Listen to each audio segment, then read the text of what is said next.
सभी साथियों का हमारे धर्मपथ ज्ञान गंगा यूट्यूब चैनल पर बहुत बहुत स्वागत है। साथियों, वीडियो पसंद आए तो लाइक करना, कमेंट करना और चैनल को सब्सक्राइब करना मत भूलना। साथियों, कौरवों के युद्ध हारने के 5 प्रमुख कारण रहे। साथियों, जब श्री कृष्ण ने दुर्योधन से पांडवों के लिए 5 गांव मांगे थे तो दुर्योधन ने 5 गांव तो 5 गांव उसने सुई की नोक भर जमीन देने से मना कर दिया था। तब युद्ध तय हो गया था तो दुर्योधन श्री कृष्ण से सहायता मांगने हेतु द्वारिका जा पहुंचा। उस वक्त श्री कृष्ण सोए हुए थे तो दुर्योधन उनके सिरहाने जा बैठा।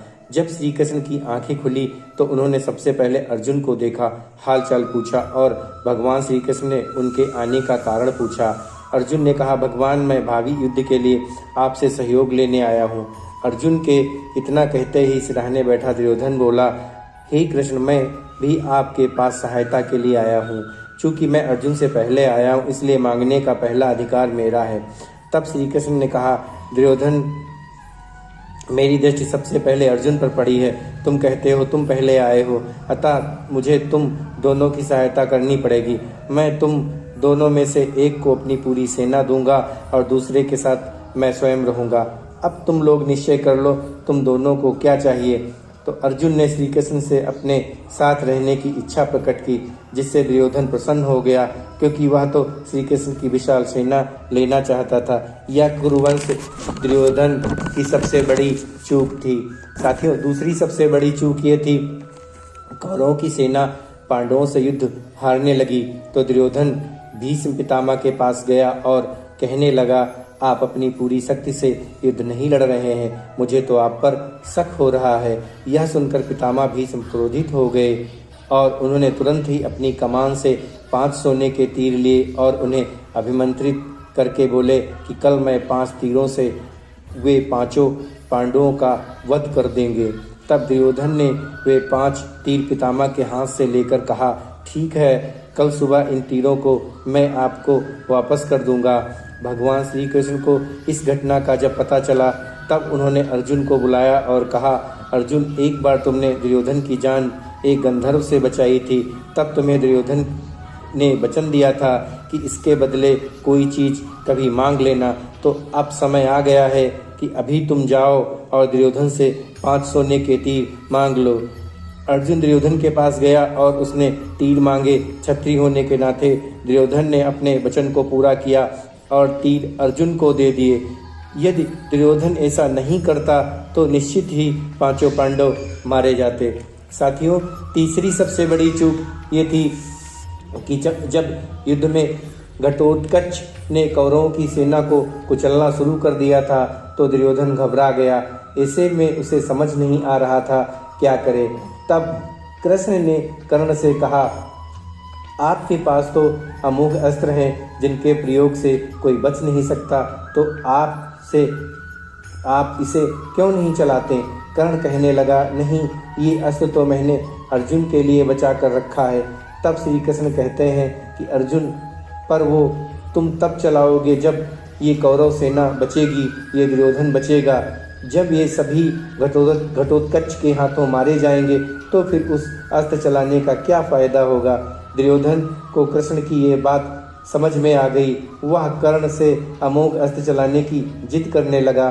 कर्ण दुर्योधन को समझाता है कि तुम घबराओ नहीं, ये कृष्ण की कोई चाल है, लेकिन दुर्योधन एक नहीं सुनता और कर्ण मजबूरन वह अमोघ अस्त्र को घटोत्कच के ऊपर चला देता है। घटोत्कच को दूसरे तरीके से भी मारा जा सकता था, लेकिन डर के मारे दुर्योधन यह बड़ी चूक कर बैठा और अर्जुन को मारने का एक और मौका हाथ से चला गया। साथियों, चौथी सबसे बड़ी चूक ये रही, महाभारत युद्ध में जयद्रथ के कारण अकेला अभिमन्यु चक्रव्यूह में फंस गया था और दुर्योधन आदि योद्धा ने एक साथ मिलकर उसे मार डाला। जब इस जघन्य अपराध के बाद अर्जुन प्रण लेते हैं कि अगले दिन सूर्यास्त से पहले जयद्रथ का वध नहीं किया तो स्वयं अग्निशमाद ले लूंगा। इस प्रतिज्ञा से कौरवों में हर्ष व्याप्त हो जाता है और पांडवों में निराशा फैल जाती है। कौरव किसी भी प्रकार से जयद्रथ को सूर्यास्त तक बचाने और छुपाने में लग जाते हैं। जब काफी समय तक अर्जुन जयद्रथ तक नहीं पहुंच पाते तो श्री कृष्ण ने अपनी माया से सूर्य को कुछ देर के लिए छिपा दिया। जिससे ऐसा लगने लगा कि सूर्यास्त हो गया। सूर्यास्त समझकर जयद्रथ खुद ही अर्जुन के सामने हंसता हुआ घमंड में आ खड़ा होता है। तभी उसी समय सूर्य पुनः निकल आता है और अर्जुन तुरंत ही पलटकर जयद्रथ का वध कर देता है। यदि जयद्रथ कुछ देर और छुपा रहता तो युद्ध का वहीं अंत हो गया होता और यह कौरव पथ की सबसे बड़ी भूल थी।